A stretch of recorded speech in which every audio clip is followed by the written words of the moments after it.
चलो, अब सबसे पहली बात करते हैं लॉज़ ऑफ मोशन। ये क्या हैं? ये ऐसे नियम हैं जिनको हर एक रिजिड बॉडी को फॉलो करना पड़ेगा, है? जो ये हमारा 3D स्पेस है, फिज़िकल वर्ल्ड है, उसमें अगर उसको मोशन करना रहेगा, अगर उसको मूव करना रहेगा, रेस्ट से मोशन में जाना रहे या मोशन से रेस्ट पे आना रहे या फिर कोई भी मोशन पैरामीटर चेंज करना रहे, तो उस फिज़िकल ऑब्जेक्ट को इन सभी के सभी लॉज़ को फॉलो करना रहेगा, ठीक है? तो ये है हमारा लॉज़ ऑफ मोशन। लेकिन अभी ये चल क्यों नहीं रहा है भाई? 1 सेकंड, एक बार डिस्प्ले शेयर रुकेगा। मेरा टच पैड ये चल नहीं रहा है, ग्राफिक पैड यार अभी तो चल रहा था।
हाँ, अब चल गया। ठीक है।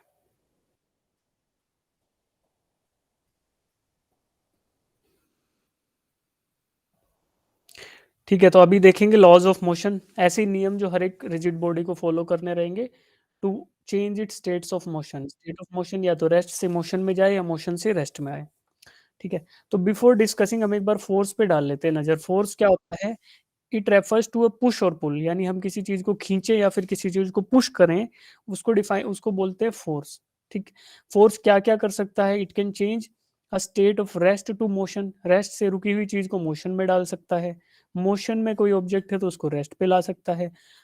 किसी भी ऑब्जेक्ट का यूनिफॉर्म मोशन है उसको एक्सेलरेट या डी एक्सेलरेट कर सकता है, या फिर किसी भी ऑब्जेक्ट की डायरेक्शन चेंज कर सकता है। इसके अलावा किसी भी ऑब्जेक्ट की क्या बोलते हैं शेप या साइज को भी डिफॉर्म या परमानेंटली चेंज कर सकता है। तो फोर्स ऐसी चीज है, क्या है? पुश और पुल। सिंपल टर्म्स में push and pull, and all these things can be executed with the help of force. अब फोर्स के बारे में कुछ और चीजें बोलें तो एसआई यूनिट क्या है? न्यूटन। सीजीएस यूनिट क्या है? डाइन। और फोर्स एक वेक्टर क्वांटिटी है, तो फोर्स वेक्टर क्वांटिटी होने के कारण इसका एक डायरेक्शन होगा, एक मैग्नीट्यूड होगा, और it should abide by the laws of vector addition, यानी कि फोर्स को फॉलो करने पड़ेंगे क्या? वेक्टर एल्जेब्रा या फिर वेक्टर एडिशन के जितने भी नियम थे। क्या था? Triangle law of vector addition, rectangle law of vector addition and polygon law of vector addition. तो वो सारे के सारे नियम इस फोर्स को फॉलो करने पड़ेंगे। क्यों? क्योंकि फोर्स एक वेक्टर क्वांटिटी है। ठीक है बेटा, अब हमने ये देख लिया। अब एक चीज और है जो बता देता हूँ स्टार्टिंग में, कि एरिस्टोटल एक साइंटिस्ट हुए थे, उन्होंने एक थ्योरी दी थी। ठीक है? उस थ्योरी में क्या बोला कि natural tendency of each body is to be in the state of rest, यानी कि किसी भी वस्तु का स्वाभाविक गुणधर्म क्या रहेगा कि वो चल अल्टीमेटली स्टेट ऑफ रेस्ट में आ जाना चाहिए, यानी कि स्वाभाविक रूप से वो अल्टीमेटली क्या करेगी? It will try to become at a rest. वो रेस्ट की सिचुएशन में चलती हुई ऑब्जेक्ट सारे के सारे रुक जाना पसंद करेंगे। तो उन्होंने ये बात कही थी, that is after some time body show slows down and comes to rest. तो कैसा ऐसा होता है कि जो भी ऑब्जेक्ट चल रहा है थोड़े टाइम बाद वो धीरे धीरे स्लो डाउन होगा और फिर अल्टीमेटली रुक जाएगा। तो क्या ऐसा पॉसिबल है? यही देखेंगे, देखो। In order to stay in motion an external force needs to be applied. अब इसका दूसरा मतलब क्या हुआ कि अगर कोई ऑब्जेक्ट है वो स्वाभाविक रूप से, यानी नेचुरल टेंडेंसी उसकी है कि वो घूमता है या फिर मूव कर रहा है, तो slowly it will slow down and then ultimately come to rest. तो इसका मतलब ये भी हुआ कि to keep that object in motion, यानी आप उस ऑब्जेक्ट को मोशन में कंटिन्यू रखना चाहते हो, तो that means you have to apply a force, external force आपको लगातार लगाए रहना पड़ेगा। तो ये एक उसका अल्टीमेट दूसरा मीनिंग भी हो गया। बट हमने क्या पढ़ा? हमने ये पढ़ा है कि to change the state of motion, बार-बार इससे पहले वाले चैप्टर में भी हम हिडन रूप से पढ़ रहे थे लॉज़ ऑफ मोशन को। तो उस टाइम मैं आपको बता रहा था कि इनर्शिया जब हमने पढ़ा था, इनर्शिया में क्या पढ़ा था कि किसी भी ऑब्जेक्ट की अगर स्टेट ऑफ मोशन को आप चेंज करना चाहते हो, तो आपको फ़ोर्स लगाना पड़ेगा। अब वो चल रहा है तो आपको रोकने के लिए फ़ोर्स लगाना पड़ेगा, और रुका हुआ है तो आपको उसको चलाने के लिए फ़ोर्स लगाना पड़ेगा। तो इस ये बात हो गई गलत फिर उस हिसाब से कि ये बोल रहे हैं कि अगर कोई ऑब्जेक्ट मूव कर रहा है तो वो अपने आप से रुक जाएगा, नहीं रुकेगा अपने आप से। क्यों? क्योंकि चलते हुए ऑब्जेक्ट को रोकने के लिए आपको उसके मोशन के अपोजिट डायरेक्शन में कोई फोर्स लगाना पड़ेगा। मान लो इस ऑब्जेक्ट की वेलोसिटी v थी राइट डायरेक्शन में, तो to stop it you have to apply a some force, force की वैल्यू कोई भी हो, बट वेलोसिटी के अपोजिट डायरेक्शन में आपको फोर्स लगाना पड़ेगा, है ना? तो ये बात क्या हुई? ये हम पढ़ते आ रहे थे इनर्शिया के, जब इनर्शिया पढ़ रहे थे। तो ये एरिस्टोटल्स फैलेसी इसलिए हुआ क्योंकि ये बात गलत है, इसलिए फैलेसी इसका नाम हुआ। तो ध्यान रखेंगे, बस थ्योरेटिकल कांसेप्ट है, याद आए तो आए, ना आए तो ना आए, कोई दिक्कत नहीं। मेन बात है कि हमें पता हो कि 3 लॉ ऑफ मोशन क्या है और उनको यूज़ करना अच्छे से आता हो। ठीक है, सबसे पहले बात करते हैं इनर्शिया की। इनर्शिया क्या होता है? पहले भी हम डिस्कस कर चुके हैं, अब फिर से डिस्कस करते हैं। The inherent property of a body by which it can not change its state of rest or of uniform motion in a straight line by itself, ठीक है, इज कॉल्ड इनर्शिया। ये क्या है? इनहेरेंट प्रॉपर्टी है, यानी स्वाभाविक धर्म है, स्वाभाविक प्रॉपर्टी है, नेचुरल प्रॉपर्टी है किसकी? एक बॉडी की। अब बॉडी बोलेंगे तो इसको स्पेसिफिकली बोल दें तो क्या है? This is a property of mass. कोई भी ऑब्जेक्ट है जिसके पास मास रहेगा उसकी प्रॉपर्टी है। तो बोल सकते हैं कि कोई भी मैटर, मैटर की हमने डेफिनेशन पढ़ी थी, केमिस्ट्री में पढ़ते हैं, छोटी क्लासेस में पढ़ते हैं, क्या? Anything that occupies space and have some mass is called as matter. ऐसा कोई भी चीज जो थोड़ी जगह घेरे और उसमें कुछ ना कुछ मास हो तो उसको मैटर बोलेंगे। तो जो कोई भी मैटर है, कोई भी मटेरियल है, कोई भी बॉडी है, या कोई भी रिजिड बॉडी है, कोई भी ऑब्जेक्ट है, ये सारे नाम वही एक ही चीज को डिफाइन कर रहे हैं। Object, body, particle, rigid body, matter, mass, body, ये सब चीजें एक ही है। तो इनहेरेंट प्रॉपर्टी है किसकी? ऐसी वस्तु की जिसके पास कोई मास रहे, है ना?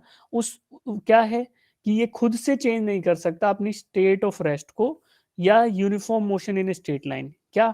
या तो रुका हुआ है, रेस्ट पे है, तो खुद से मूव नहीं कर सकता, रुका है तो रुका ही रहेगा। अगर स्ट्रेट लाइन में मूव कर रहा है ना, straight line, uniform motion in a straight line, मतलब कि एक कांस्टेंट वेलोसिटी से चल रहा है अलोंग अ स्ट्रेट लाइन, तो वो उस मोशन को भी चेंज नहीं कर सकता with respect to time. Time जैसे भी बदलेगा बट खुद से चेंज नहीं कर पाएगा। तो क्या करना पड़ेगा? हमें फोर्स लगाना पड़ेगा। तो बस इस प्रॉपर्टी को अगर डिफाइन करें तो यही बोलते हैं कि ऐसी प्रॉपर्टी जिसकी वजह से वो चेंज नहीं कर पा रहा अपनी स्टेट ऑफ मोशन को खुद से, तो उसी को क्या बोलेंगे? It is called as inertia. और इनर्शिया क्या होगा? इनर्शिया रेस्ट का भी हो सकता है, इनर्शिया मोशन का भी हो सकता है, या फिर इनर्शिया डायरेक्शन का भी हो सकता है। अगर रेस्ट पे है तो रेस्ट पे रुके रहने का इनर्शिया, मोशन में है तो चलते रहने का इनर्शिया। एक सीधी रेखा के अलोंग चल रहा है यानी मोशन इन स्ट्रेट लाइन है, तो उसी स्ट्रेट लाइन के अलोंग चलते रहने का इनर्शिया। तो ये 3 टाइप है, ये अभी आगे डिस्कस करेंगे। तो इसका एक एग्जांपल बहुत मस्त सा एग्जांपल है, क्या? You will not wake up till your mom Scholz you, है ना? जब तक आपके मम्मी पापा आपको डांटेंगे नहीं तब तक हम लोग उठेंगे नहीं। क्या होता है हमारा स्टैंडर्ड डायलॉग? क्या होता है? क्या बस होता है? 2 मिनट। बस बस 5 मिनट। 5 मिनट। बस 5 मिनट। अब ये बस 5 मिनट किसी बच्चे के लिए क्या होगा? किसी के लिए 20 मिनट हो जाएंगे, दो किसी के लिए 1 घंटा हो जाएगा, किसी के लिए 2 घंटे हो 2 घंटे। जाएगा, है ना? जी। अब कोई नालायक होगा, वो कहेगा तो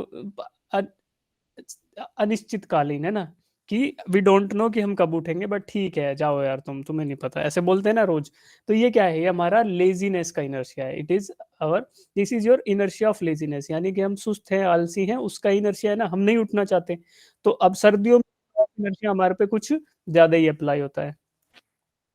तो कुछ आपको पता चला कि यार हम उठ नहीं पा रहे खुद से क्योंकि हमें एक्सटर्नल स्टिमुलस की जरूरत है।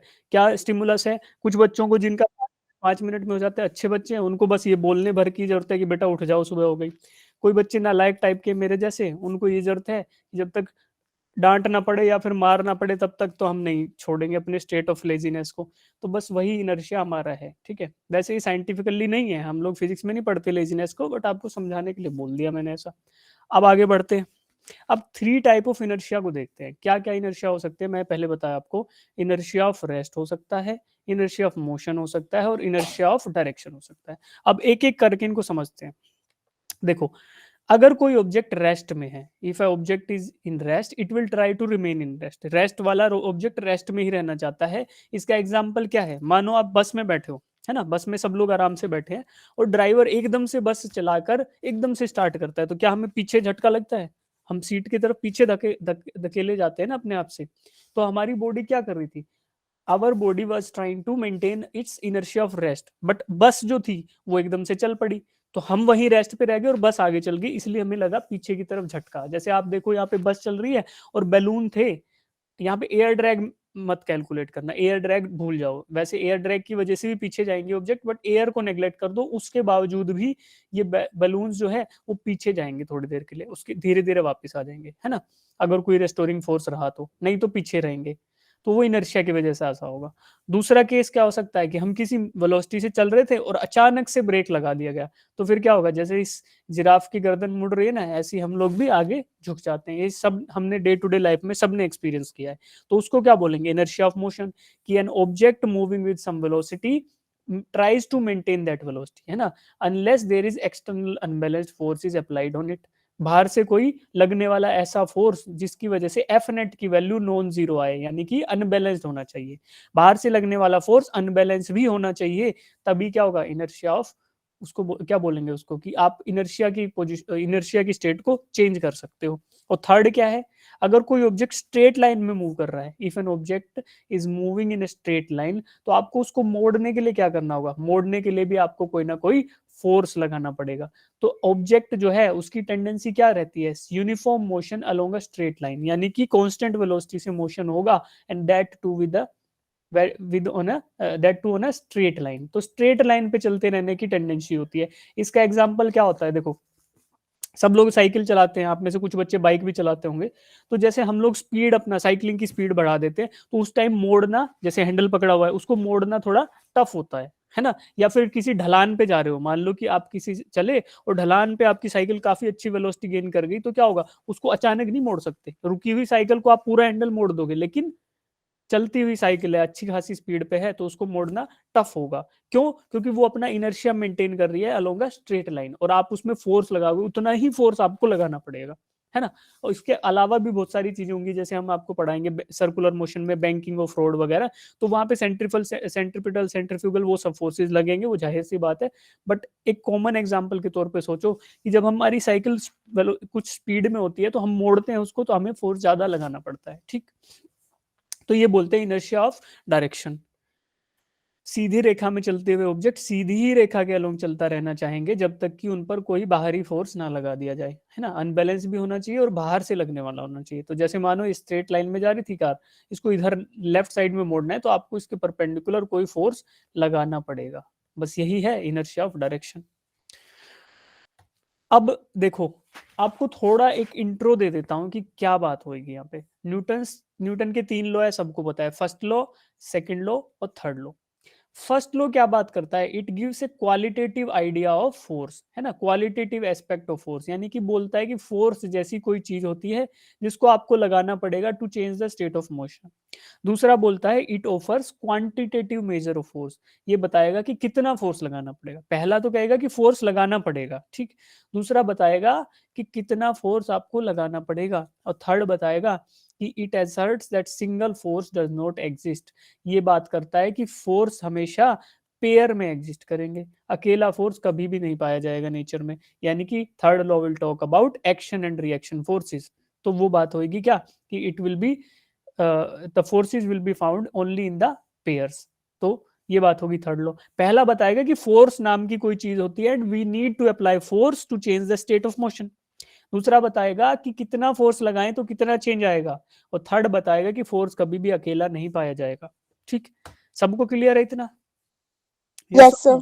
Yes yes? सर। चलो, चलो अब Newton's first law of motion, अब हम देखेंगे एक एक करके तीनों लॉज को। सीधा-सीधा चल रहे हैं बिल्कुल, ज़्यादा बीच में घुसाएँगे नहीं कोई चीज़ें, जितना रिक्वायर्ड होगा उतना आपको बताते चलेंगे और मेन एजेंडा क्लियर करते चलेंगे, ठीक है? तो हमने 3 लॉ के बारे में देखा, अब first law, Newton's first law of motion या फिर इसको बोलें law of inertia. First law बोलो या लॉ ऑफ इनर्शिया बोलो, तो जो ज़ाहिर-सी बात है कि लॉ ऑफ इनर्शिया बोल रहे हैं तो कुछ ना कुछ बात ये इनर्शिया के बारे में बोलेगा। अब ये देखो इंटरेस्टिंगली कुछ भी अलग नहीं है, जो अब तक मैं बोलता आया हूँ वही है first law. A body at rest or uniform motion will continue to be at rest or in uniform motion until and unless a net external force is acting on it. तो until and unless a net external force, अब net external force क्या होता है? बाहर से लगने वाला unbalanced, है ना? अनबैलेंस्ड, अनबैलेंस्ड फोर्स, बाहर से लगने वाला अनबैलेंस्ड फोर्स। अब अनबैलेंस्ड क्या होगा जी? देखो, आपको एक ब्लॉक बना के दिखाता हूँ, इसका मास m है। अब मैं इस पे बोलता हूँ कि इस पे लेफ्ट साइड में लगने वाला फोर्स है 30 न्यूटन और उसी के जस्ट अलोंग स्ट्रेट लाइन, उसी सीधी रेखा के अलोंग राइट साइड में भी 30 न्यूटन लग रहा है। तो क्या ये ऑब्जेक्ट मूव करेगा? थोड़ा लॉजिक से बताओ, क्या ये मूव करेगा? No sir. नो ये सर। ये मूव नहीं करेगा। क्यों नहीं करेगा? आपको पता है कि यार इधर से भी इतना फोर्स लगा रहे हो, इधर से, तो दोनों एक दूसरे को कैंसिल आउट कर देंगे। तो यहाँ पे नेट फोर्स की अगर वैल्यू निकालो कि net force in positive x axis plus x side में निकालोगे तो क्या आएगा? ये प्लस था जी और ये माइनस था, तो दोनों मिलके क्या हो गए? 30 माइनस 30। तो आपको पता जीरो। चला कि zero. Force is equal to zero. तो अब अनबैलेंस्ड फोर्स कितना हुआ? 0 न्यूटन, बाहर से लगने वाला अनबैलेंस 0। और अगर मैं यही सिचुएशन बदल दूं, इसको 80 कर दूं, 80 न्यूटन और इधर से 30, तो आपको पता है कि पॉजिटिव एक्स की साइड 80 माइनस 30 टाइम ये न्यूटन लगेगा, यानी कि बाहर से लगने वाला अनबैलेंस 50। फोर्स कितना? 50 न्यूटन। तो अब आपको पता है क्योंकि there is a presence of unbalance या फिर एफ नेट या अनबैलेंस फोर्स बाहर से लग रहा है और उसकी प्रेजेंस भी है इधर, तो इसका मतलब क्या हुआ? This object will move towards right, ये राइट साइड में मूव करेगा। इतना सबको पता है, ठीक? यस अब सर। देखो, यस सर। अब लॉ ऑफ मोशन ने क्या बोला? वही डेफिनेशन बोली जो अब तक पढ़ रहे थे कि रुके हुए ऑब्जेक्ट रुके रहना पसंद करेंगे, सीधी रेखा के अलोंग चलते हुए ऑब्जेक्ट सीधी रेखा के अलोंग चलते रहना पसंद करेंगे जब तक कि उन पे बाहर से कोई एक्सटर्नल अनबैलेंस फोर्स ना लगाया जाए। यही है लॉ ऑफ मोशन या फिर फर्स्ट लॉ ऑफ मोशन या फिर लॉ ऑफ इनर्शिया। यानी क्या बात हुई? We wanted to change the state of inertia. जो स्टेट ऑफ इनर्शिया थी, क्या रेस्ट की या फिर मोशन की या फिर motion in a straight line की, उनमें से किसी भी अगर स्टेट को ब्रेक कर रहा है with the help of force, तो that talks about the Newton's first law of motion. ठीक है, इतनी बात होगी कि अब एग्जाम्पल आपको दिख ही रहा है कि कोई ऑब्जेक्ट रेस्ट पे था, बॉल थी, उसको किक किया तो मूव कर जाएगी। अगर बॉल पहले से मूव कर रही थी, उसको नेट में फंसा दिया तो आपका उल्टी डायरेक्शन में नेट फोर्स लग गया, तो उसकी वजह से क्या होगा? वो रेस्ट पे आ जाएगी। इधर रेस्ट से मोशन में हुआ और इधर मोशन से रेस्ट में हुआ। ठीक है, तो ये सिंपल सी बात थी, इसमें कुछ ज्यादा हाईफाई है नहीं। अब यही है फर्स्ट लॉ, इतनी सी बात है, इसी को फर्स्ट लॉ बोलते हैं। ठीक है, अब आगे बढ़ने से पहले to proceed with second law, देखो हम सबको एक एक बार डेफिनेशन देख लेंगे, फिर सबके न्यूमेरिकल करेंगे ना, तो हमें एक ब्रॉडर आइडिया लग जाएगा कि कुल मिला के सब कुछ वही है, बस उनकी डेफिनेशन अलग है। फॉर्मूले सबके वही है, मिले जुले फॉर्मूले हैं, इधर से उधर फंसते रहेंगे, लगते रहेंगे, आंसर्स आते रहेंगे, उसमें कोई टेंशन वाली बात नहीं है। बस समझने की बात है कि एक्चुअल में बात हो क्या रही है। तो फर्स्ट लॉ हमें पता चला कि talks about the law of inertia या फिर इनर्शिया के बारे में बात कर रहा है कि चेंज इन इनर्शिया के लिए आपको फोर्स लगाना पड़ेगा। ठीक, अब to proceed to second law of motion, हम एक बार देख लेते हैं कि लीनियर मोमेंटम जैसी कोई चीज होती है, लीनियर मोमेंटम। ठीक है, लीनियर मोमेंटम जैसी कोई चीज होती है, एक second.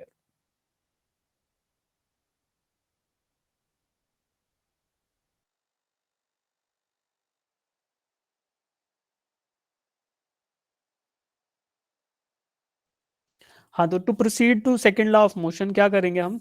We will talk about, अरे वीडियो नहीं चला, हाँ, तो we will talk about linear momentum कि लीनियर मोमेंटम जैसी क्या चीज होती है। ठीक है, तो लीनियर मोमेंटम होता है क्या? It is the quantity of motion possessed by a body, quantity of motion possessed by a rigid body.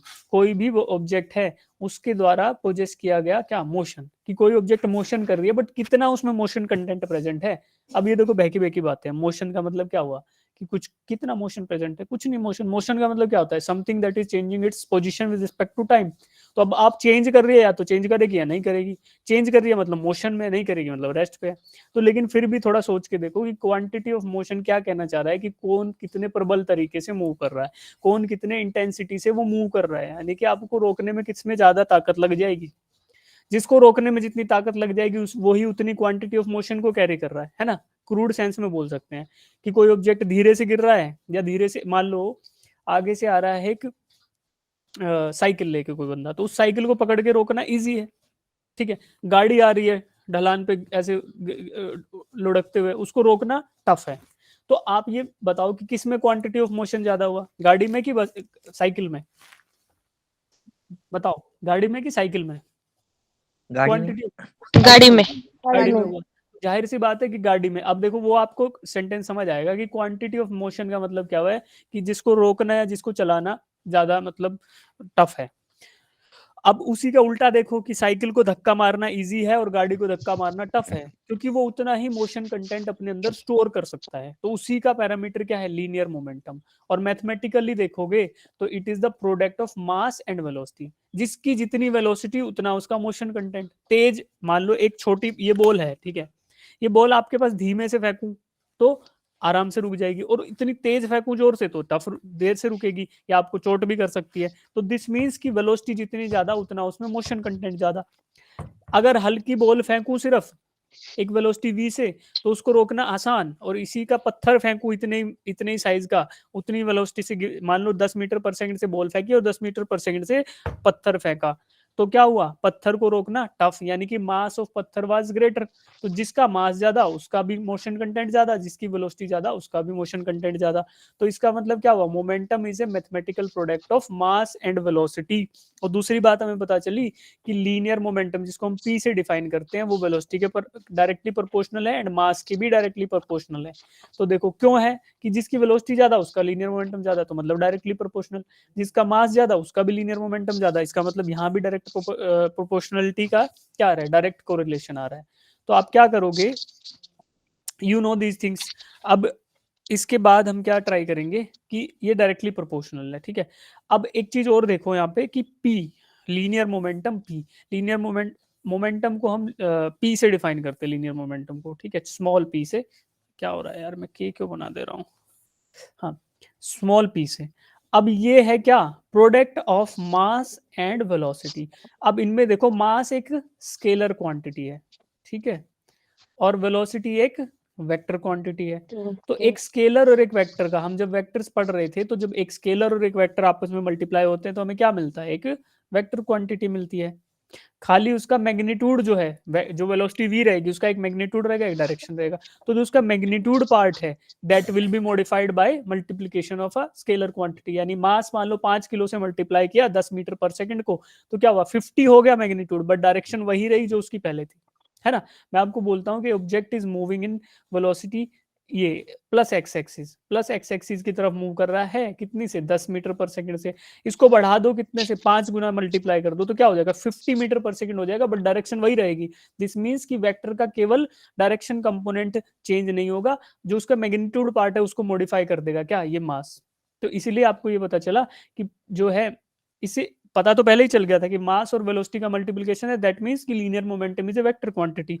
But क्या चीज मॉडिफाई होगी, थोड़ा वो आइडिया भी लग गया, ठीक है। अब एसआई यूनिट क्या होगा जी, एसआई यूनिट वही होगा, मास के यूनिट को वेलोसिटी के यूनिट से मल्टीप्लाई कर दो। तो मास का यूनिट होता है एसआई यूनिट क्या, किलोग्राम। के छोटा आएगा, के कोई बड़ा नहीं लिखेगा, वो थोड़ा गलत हो जाता है ना, स्मॉल के आता है। किलोग्राम मतलब suffix will be small k. Velocity क्या है, मीटर पर सेकंड। तो हमारा क्या आएगा, लीनियर मोमेंटम का unit will be kilogram metre per second. तो ये है क्या हमारा एसआई यूनिट। डायमेंशनल फॉर्मूला लिखेंगे तो मास का डायमेंशनल फॉर्मूला m होता है, इसको मल्टीप्लाई आप लोग कर रहे हो किससे, एल टी माइनस वन से। क्यों, क्योंकि इसका वेलोसिटी का LT माइनस वन होता है, दोनों को मल्टीप्लाई करोगे तो with in square brackets MLT minus one. तो ये dimensional formula of linear momentum, linear momentum का डायमेंशनल फॉर्मूला हमें मिल गया, ठीक है। तो ये चीजें हमें पता चली किसके बारे में, लीनियर मोमेंटम के बारे में। अब ये कहानी हम पढ़ क्यों रहे थे, ये इस कंक्लूजन पे आते हैं नेक्स्ट स्लाइड में। अब तक तो देख लिया कि ठीक है जी लीनियर मोमेंटम ये होता है, बट क्यों होता है वो बताओ जी। ठीक है, तो ये इसलिए पढ़ रहे थे कि हम पढ़ना चाहते हैं किसको, Newton second law of motion को, कि दूसरे नियम को, न्यूटन के दूसरे सिद्धांत को या दूसरे नियम को। It states that the rate of change of momentum, अब यहाँ पे लीनियर मोमेंटम की बात हो रही है बाय डिफॉल्ट, ठीक है। तो रे एंगुलर भी होता है, इसलिए कुछ बच्चों को पता होगा कि एंगुलर मोमेंटम नाम जैसी भी कोई चीज होती है, इसलिए हम लोग यहाँ पे डिफाइन कर रहे हैं लीनियर मोमेंटम, क्योंकि rate of change of momentum, अब वो एंगुलर में भी काम करेगा, वैसे ये रूल जो है ना ये एंगुलर में भी काम करेगा, बट वहां पे फोर्स की जगह टॉर्क आ जाएगा, वो बाद में देखेंगे सर्कुलर मोशन में। अभी के लिए यही देखो कि rate of change of momentum of a body is directly proportional to the net external force applied on the body। अब नेट एक्सटर्नल का मतलब क्या हुआ, अनबैलेंस्ड, जितना उसमें बाहर से लग रहा है नेट, उसके डायरेक्टली प्रोपोर्शनल क्या होगा, rate of change of linear momentum, ठीक है। Further the momentum of the body happens to be in the direction where the force is exerted, further the change in momentum, है ना, ये पूरी बात ये है, चेंज इन मोमेंटम, मोमेंटम उस डायरेक्शन में हो या ना हो इसकी गारंटी नहीं है, बट जिस डायरेक्शन में आप फोर्स लगा रहे हो उसी डायरेक्शन में चेंज इन मोमेंटम जरूर एग्जिस्ट करेगा। तो इसी चीज को अगर मैथमेटिकली लिखने लगे तो क्या बोलेंगे, सेकंड लॉ बोलता है force applied is equal to DP by D t, यानी कि change in linear momentum with respect to time, और चेंज क्या होता है, dp, change in linear momentum वही होगा ना, dp small change with small time, तो dt, तो इसको लिख देंगे, और k को बोल देते हैं k इज प्रोपोर्शनलिटी कांस्टेंट, भाई डायरेक्टली हटाते हैं तो इक्वल टू लगाना है, तो कोई तो कांस्टेंट होगा जिससे मल्टीप्लाई करना पड़ेगा। एक स्पेशल केस ले लिया कि k को 1 रख दो तो क्या आएगा, f is equal to dp by dt, ये हमें मिला इक्वेशन। अब इसको थोड़ा और एक्सपेंड करोगे तो क्या लिख सकते हो, f is equal to dp, अब p क्या होता है, mass into velocity divided by dt, ये है जी। अब मास को बाहर ले आओ, क्योंकि मास हमने अगर एक बार ऑब्जेक्ट डिफाइन कर दिया तो उसका मास फिक्स रहेगा, तो m अंदर चला गया और dv बाय dt इधर आ गया।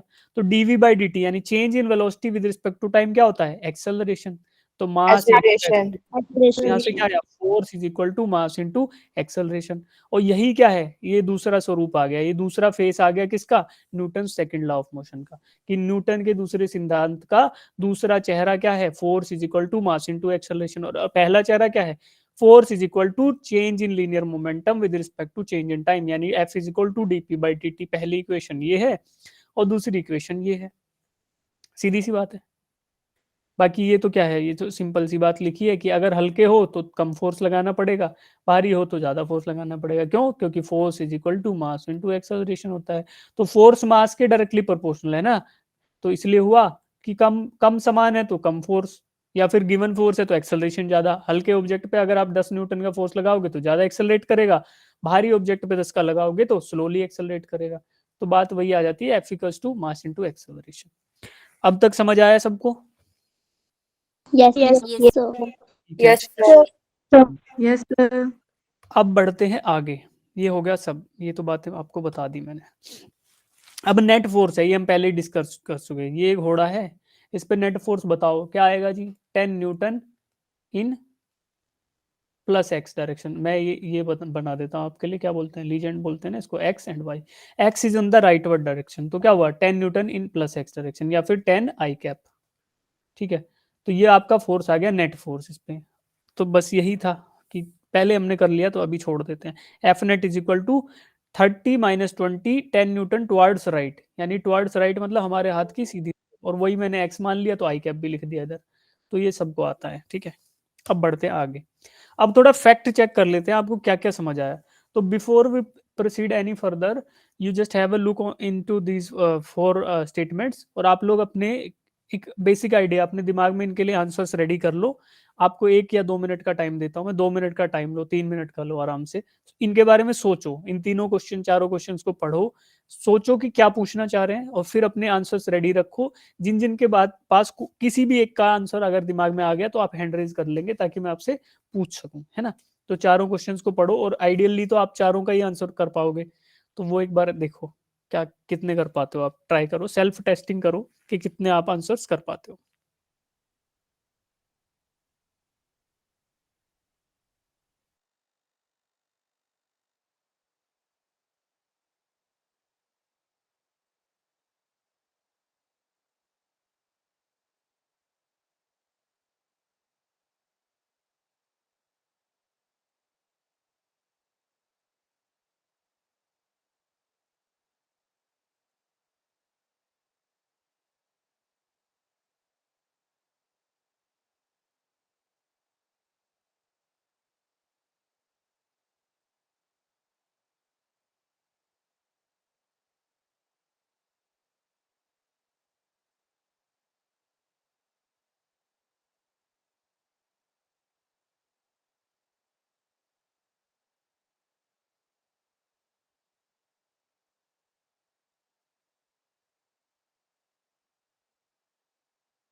जिन बच्चों के दिमाग में आंसर्स फ्रेम आउट हो गए हैं वो हैंड रेज जरूर करना बेटा।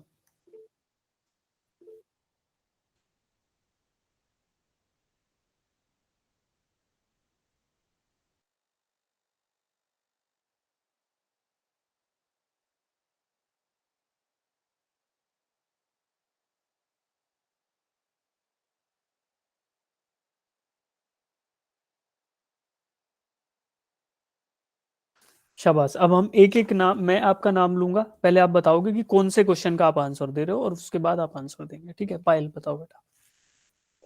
सर फर्स्ट का। हाँ जी बोलो। Sir because the mass of the toy car is more than actual car and force is equal to ma।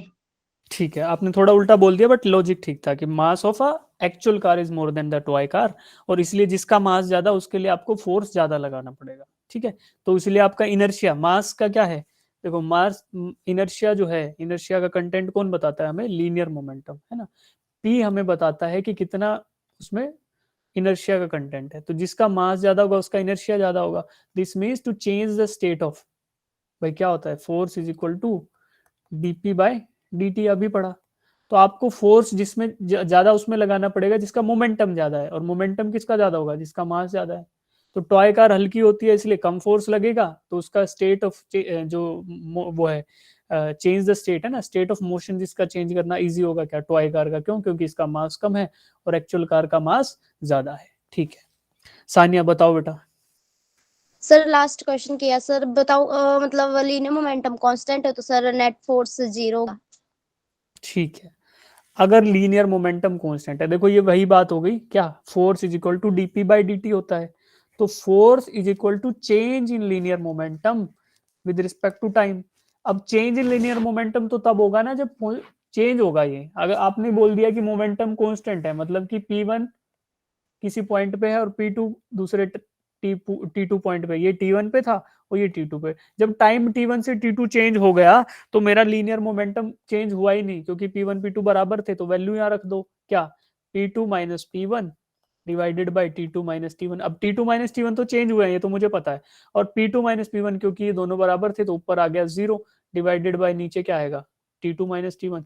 तो कोई भी एक जीरो को डिवाइड करोगे तो आपको 0 मिलेगा, यानी कि नेट एक्सटर्नल फोर्स इज 0। हाँ जी गुंजन बताओ। सेकंड, हाँ जी, अगर किसी बॉडी पे अपोजिट साइड से फोर्स लगे तो वो 0 हो सकता है। Can force on a body be ever 0 even if some force is applied, सही बात है। आपने कुछ ऐसा बताया कि अनबैलेंस्ड होना चाहिए, भाई मोशन के लिए क्या चाहिए, अगर मास m था तो मैंने आपको बताया था कि to execute the change in state of the inertia, inertia की स्टेट को चेंज करने के लिए हमें अनबैलेंस फोर्स की रिक्वायरमेंट है। तो ये कुछ इस तरीका का ही हो गया कि 30 न्यूटन लगा लेफ्ट से राइट में और 30 न्यूटन लगा राइट से लेफ्ट में, तो फोर्सेस तो लग रहे हैं ना, बट अनबैलेंस क्या है, अनबैलेंस फोर्स यानी नेट फोर्स क्या है, 0 है। तो फोर्स लगने के बावजूद भी क्या हुआ, नेट फोर्स 0 है। तो बस ये ऐसी बात थी। आगे बढ़ो, कोई बच्चा बताएगा थर्ड वन का। सर अगर हम किसी डायरेक्शन से फोर्स अप्लाई कर देंगे अनबैलेंस्ड तो। हाँ, as per Newton every body, अब न्यूटन का एन बड़ा आएगा यार, ये साइंटिस्ट थे तो इनका नाम कैपिटल से स्टार्ट होगा। As per Newton every body continues to be in state of rest or motion, then how does anything stop or start move. भाई स्वाभाविक रूप से, यानी कि नेचुरल टेंडेंसी तो होती है कि रेस्ट में रहेंगे तो रेस्ट में रहेंगे, और मोशन में है तो स्ट्रेट लाइन के अलोंग मोशन में रहेंगे। बट उसको चेंज करने का तरीका कौन बताता है, फर्स्ट लॉ। तो फर्स्ट लॉ यही तो कहता है कि यार you have to apply some force. तो बस सीधी सी बात है कि रेस्ट से मोशन में जाना है तो मोशन से रेस्ट में आना है तो क्या करोगे, अप्लाई सम फोर्स। तो सिंपल सा था, कुछ था नहीं इसमें, बट अच्छा किया आप लोगों ने, बहुत अच्छे से पार्टिसिपेट किया, वेरी गुड। ठीक है, तो यहाँ पे आपको थोड़ा समझ आ गया। अब देखो, अब जो अब तक डिस्कस किया है, क्या किया, फर्स्ट लॉ और सेकंड लॉ, उसके बेसिस पे आप लोग मेरे को ये क्वेश्चन करके बताओ। सब लोग लग जाओ, कोई भी खाली नहीं बैठेगा, और जनरल रूल है सारे के सारे क्लास के कि जिनका आंसर आएगा हैंड रेज करेंगे, फिर पूछेंगे, है ना। सिंपल सा है, कर लोगे। अब ये फ्लोर को थोड़ा ऊपर इमेजिन कर लो, थोड़ा सा ना, ये ऐसे इमेजिन थोड़ा हल्का ऊपर कर लो कि ब्लॉक के यहाँ पे टचिंग है ये फ्लोर। और वेलोसिटी आपको, a block of mass 5 kg, मास दिया 5 kg, kept on a smooth floor. Smooth मतलब क्या कि यहाँ पे कोई फ्रिक्शन नहीं है। फ्रिक्शन का टॉपिक हमने पढ़ा नहीं है तो हम बात करेंगे नहीं उसकी, हम बात करेंगे स्मूथ है मतलब कोई भी इस पर रुकावट नहीं है। A force of 3 newton i cap, 3 newton i cap का मतलब क्या हुआ कि it is applied in positive x axis. तो यहाँ पे एक्सिस डिफाइन और कर देते हैं, अदरवाइज ये इनकम्प्लीट बात होगी। राइट डायरेक्शन में, left to right is positive x axis, ठीक है। 3 newton i cap is applied on it at t equals to 0, find the acceleration of the block. आपको एक्सेलरेशन फाइंड आउट करना है। Acceleration भी स्वाभाविक सी बात है कि t equals to 0 पे निकाल पाओगे, क्योंकि फोर्स की वैल्यू t equals to 0 पे ही दे रखी है।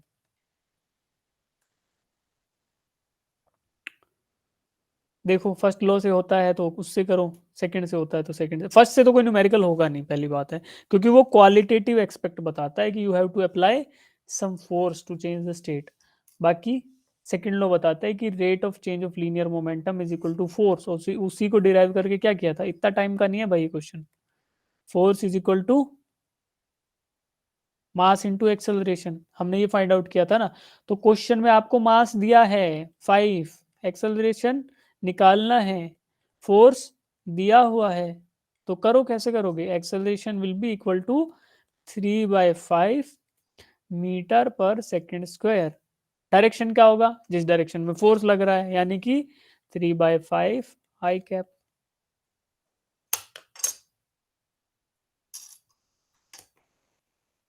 जिनका ये आ जाए वो हैंड रेज कर लेना, जिनका 3/5 आई कैप आ जाए वो हैंड रेज करना।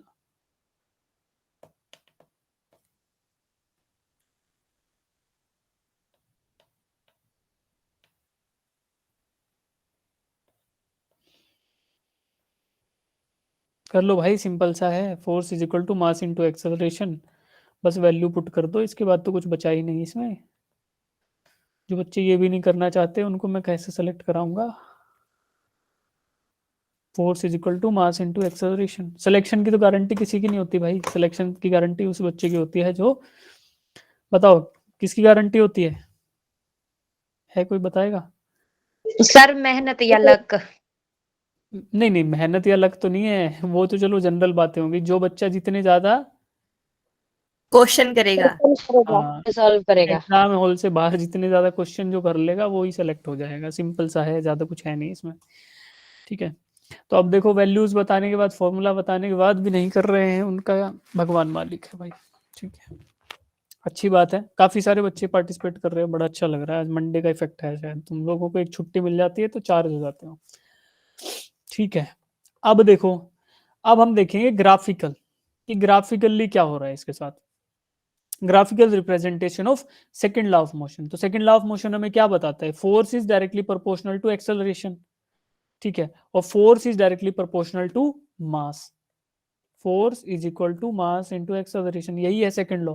तो फोर्स, इसका मतलब क्या हुआ, इससे दो इंटरप्रिटेशन आए। Force is directly proportional to acceleration as well as force required is directly proportional to mass of the object. ये हमारे पास दो बातें आ गई।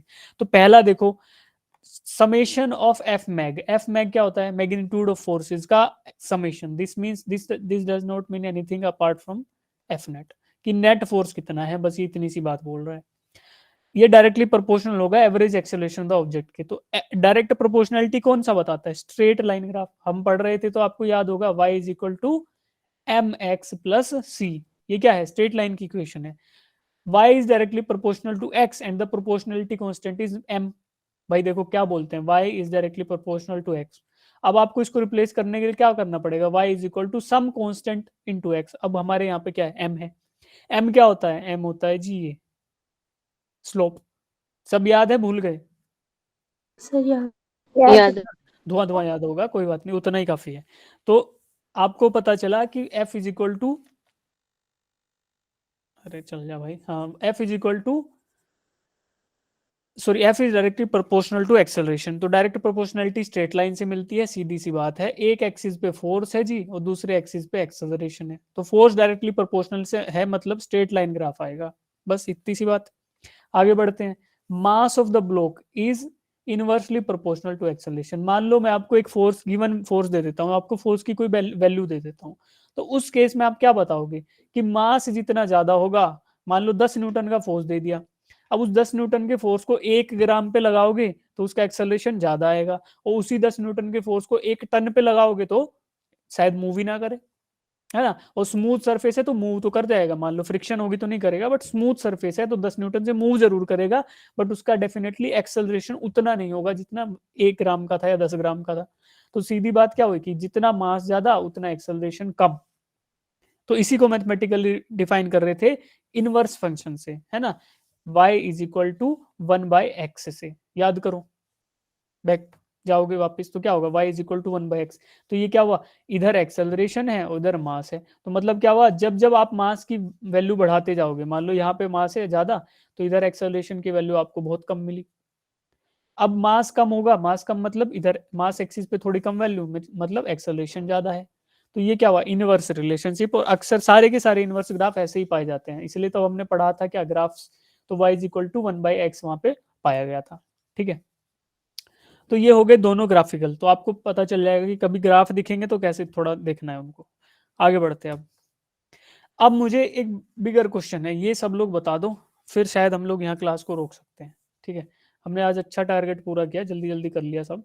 तो वेट और मास, इसके बीच में जेन्युइनली कौन कौन बच्चा मेरे को डिफरेंस बताएगा कि वेट क्या है और मास क्या है। ठीक है, और इसके बाद एक क्वेश्चन ये भी है कि जब हम इधर मेजर करते हैं, क्या एक ऐसा कांटा होता है ना हमारे पास जिसपे हम वेट मेजर करते हैं, क्या एक एक पैर इधर रखते हैं, एक पैर इधर रखते हैं, तो इस पे कुछ रीडिंग आती है।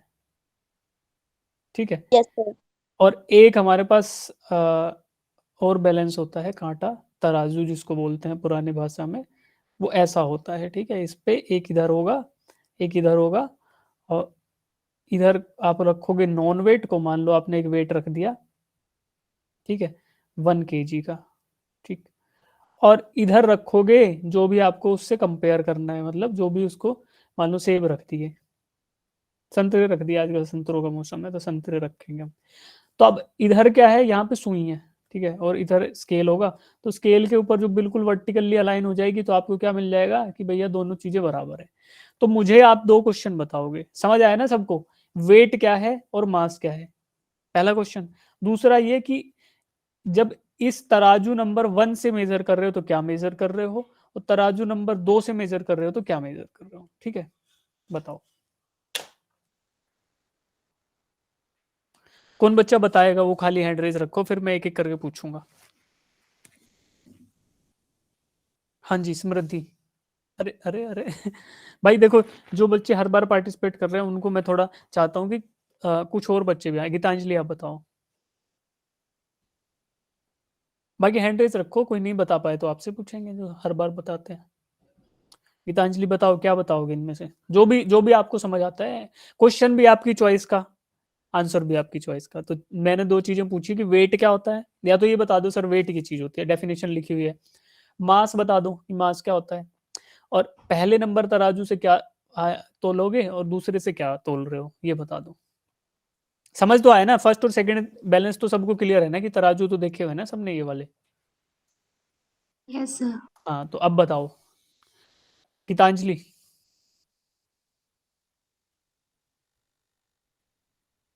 चलो शायद इनका ऑडियो का इशू है। कनिष्का आप बताओ। Sir, mass is a scalar quantity, weight is vector. Mass is a scalar quantity and weight is a, ठीक है, ये भी सही बात है। और Or इसको, mass can be zero, cannot be zero, or weight can be zero. ये भी सही बात है। और ये जो पहला तराजू बनाया था आपने, ये वेट करता है, और जो सेकंड तराजू बताया था ये मास करता रुको रुको रुको, क्या हो गया है भाई, मेरे कंप्यूटर को कुछ भूत आ गया इसमें है। भूत घुस गया कुछ। भूत घुस गया है। देखो अपने आप दौड़े जा रहा है।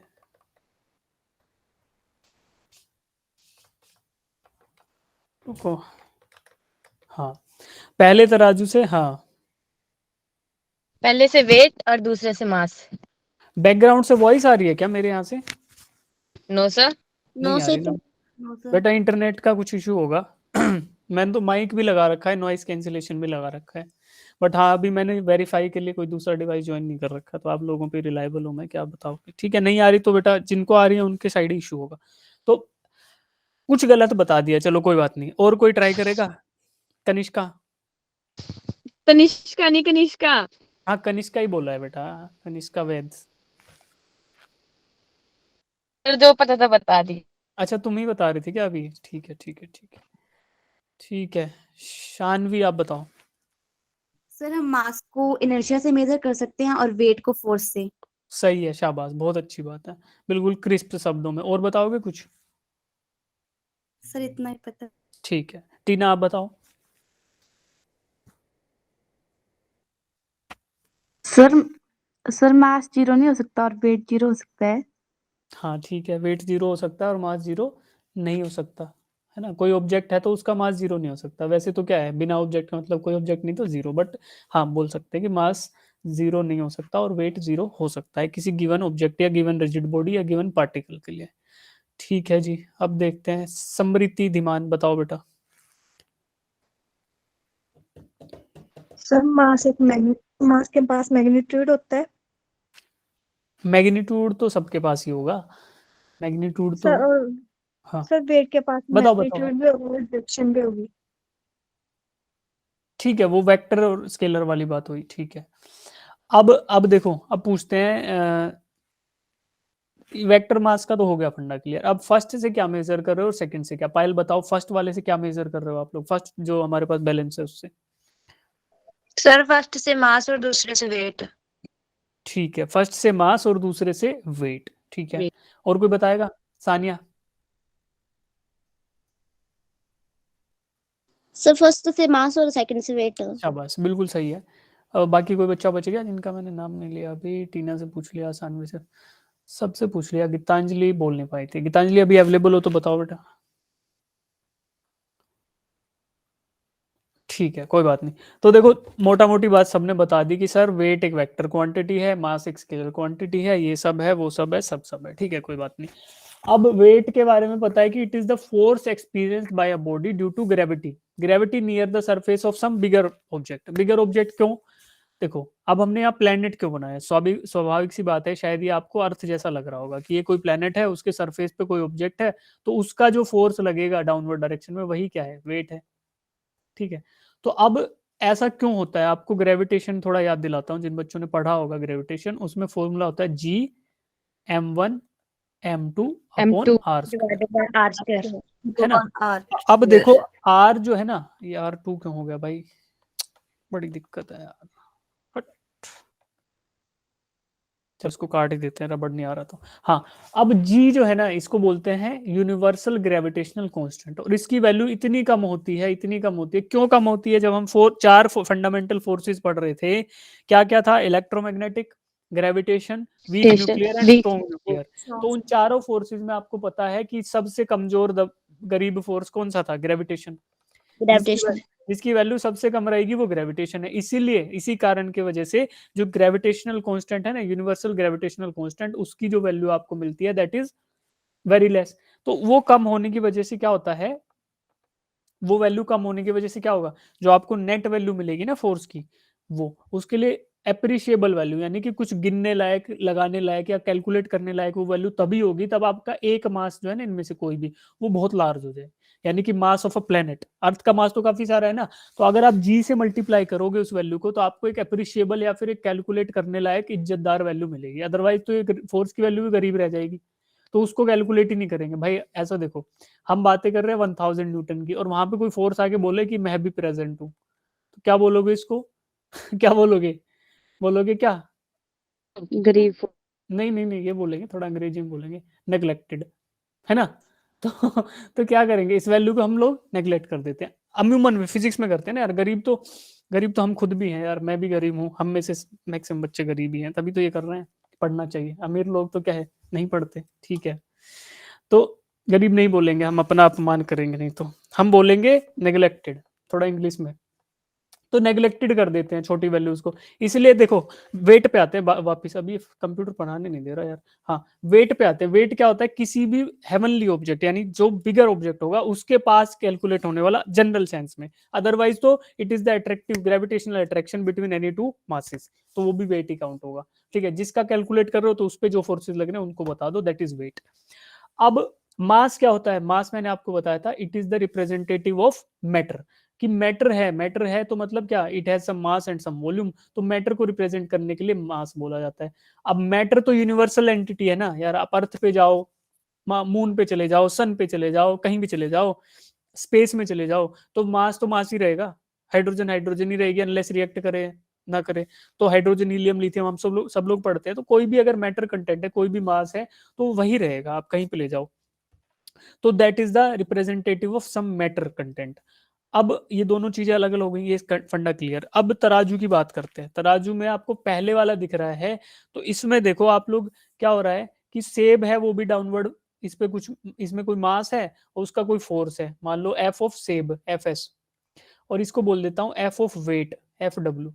तो ये दोनों फोर्सेस बराबर हैं। अब फोर्स का फॉर्मूला तो ग्रेविटेशन से ये मिला, जी m1 m2 upon r square, या फिर दूसरा फॉर्मूला भी होता है mg by acceleration due to gravity, g into mass of the object that we want to calculate। दूसरा होगा मास, इसको क्या करोगे मास ऑफ सेब इंटू जी, और इसको क्या करोगे मास ऑफ वेट इंटू जी। तो ये जी दोनों साइड सेम लग रहा है, तो अब आप इसको अर्थ पे मेजर कर लो, मून पे मेजर कर लो, हवा में मेजर करो, जहां भी करोगे, कहीं भी जहां भी ग्रेविटी लग रही होगी तो वहां पे ये बैलेंस काम करेगा और बराबर ही सुई देगा। मतलब मास को मेजर कर रहा है ये, आप इनडायरेक्टली मास को मेजर कर रहे हो। अब कुछ बच्चे बोलेंगे सर फिर 1 kg क्या होता है? 1 kg वेट ही होता है, बट कंपेयर यहाँ पे मास कर रहे हो आप।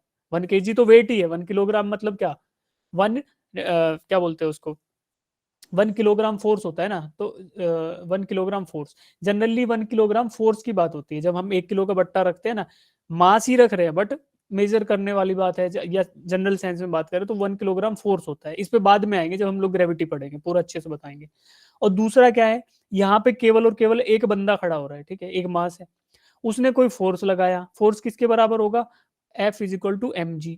अब वो फोर्स आप मेजर कर रहे हो with the help of some electronic sensors, ये हम पढ़ेंगे कब, मैकेनिकल प्रॉपर्टीज ऑफ सॉलिड्स में, तो वहां पे थोड़ा थोड़ा बता दूंगा कि यहाँ पे सेंसर्स कैसे काम करते हैं। तो उन सेंसर्स ने आपको मेजर करके बताई वैल्यू क्या, mg, यानी फोर्स की वैल्यू मेजर हुई है इस दूसरे नंबर वाले तराजू में, और पहले वाले में मेजर हुई मास की वैल्यू। क्यों, वो कहीं भी काम करेगा, और जो सेकंड नंबर वाला था वो सिर्फ ऐसे प्लेनेट पे काम करेगा, रीडिंग सही सिर्फ अर्थ पे देगा, अदरवाइज वो रीडिंग सही नहीं देगा।